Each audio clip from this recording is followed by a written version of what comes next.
Hey there everybody, it's Mike from The Gracious Guest. Go and check out the website, thegraciousguest.org, and that's where you can find all my blog posts and podcasts and links to these videos and that kind of thing. So if you haven't done that already, please go ahead and do that and subscribe.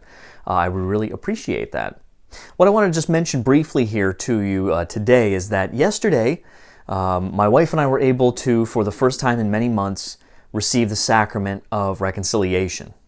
And as many parishes are doing around our area and really around the world in a lot of cases, it was basically a drive-through confession kind of setup to try to make sure that all of the social distancing and safety parameters, are being followed and all that kind of thing as we, progress hopefully further through this pandemic to the other side.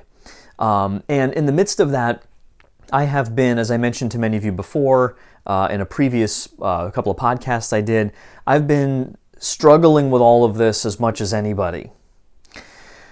And this was my first chance to go to confession for many months.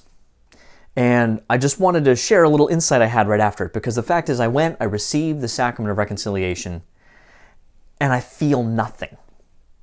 I don't.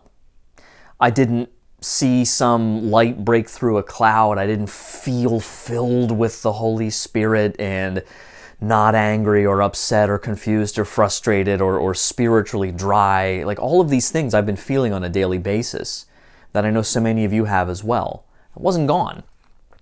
Emotionally, and just psychologically, even spiritually, like I said, the dryness, still pretty much feel the same.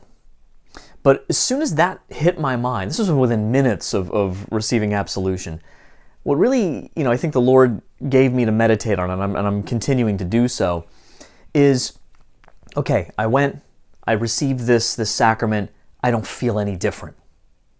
Well, when I have a headache, and I go and I take Advil, I don't immediately, lose the headache, right? Like you take the Advil, you take the Tylenol, whatever it is.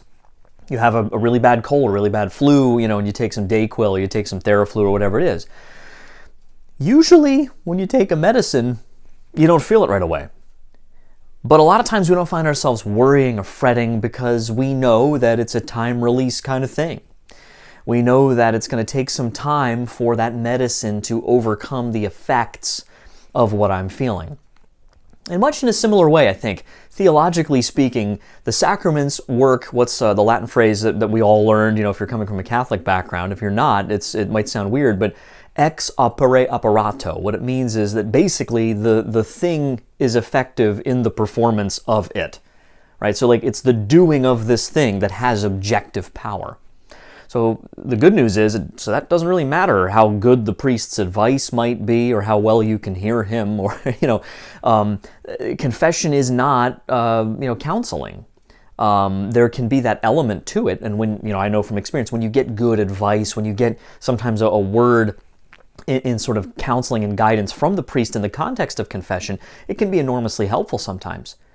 But sometimes they don't say anything and they just give you the words of absolution. And I think that's good to remember sometimes because it's not about the man that's right there in front of me.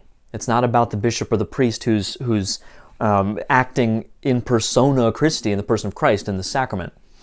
It's about him doing what Jesus told the apostles to do, and which they passed on to their successors by the power of the Holy Spirit. This only works by God's power. Confession has nothing to do with the holiness or the attention or any of that of the priest administering it. So, and another analogy that might be good, because, Advil, headaches, we're talking about symptoms there. Maybe a better analogy is surgery. Because the fact is, you guys, I am wounded. I am deeply wounded.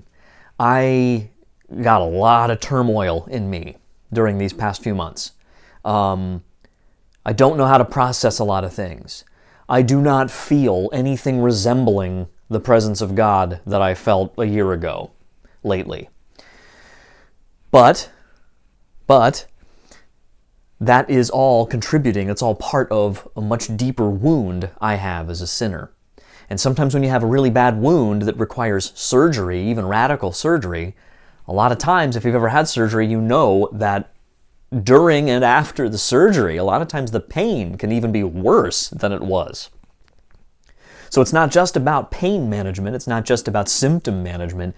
When we're talking about a radical kind of surgery that is going at the root of this thing that is doing harm to me, or rather that I'm participating in that's doing harm to myself through my sins, sometimes, a lot of times, that surgery that doctor performs has an immediate toll and can sometimes even leave you in more pain temporarily, or more not at risk, but more vulnerable, feeling more harmed, feeling more distraught, feeling more pain. And honestly, I think there's a very important takeaway for that, because if that's true for the body, why wouldn't it be more true for the soul? So, I want to end the way I began. I don't feel any different, but I did go. I went and I received in trust and in faith that beautiful sacrament that Christ Himself gave to the church.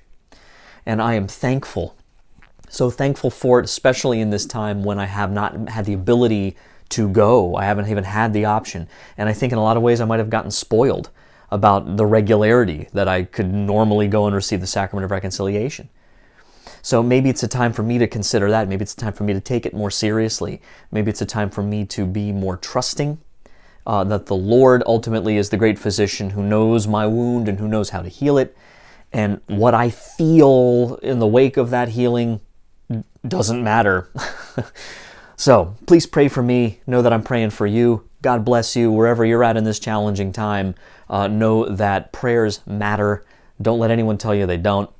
And just keep hanging in there. All of us are together in this, and the Lord's grace is going to do something wonderful through all of this, even if we can't conceive of what that might be. So God bless you. Again, check out the website, graciousguest.org, thegraciousguest.org, or thegraciousguest@gmail.com if you want to shoot me a message directly.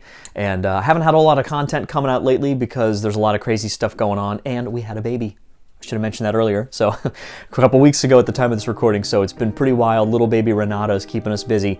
So if you've been missing some of the content on YouTube and through Podbean, through the app and the podcast app and that kind of stuff, stay tuned. There's more to come out, and I'm happy to just be able to do what I can when I can. So God bless you guys. Take care, and until next time, don't forget to wonder. God bless.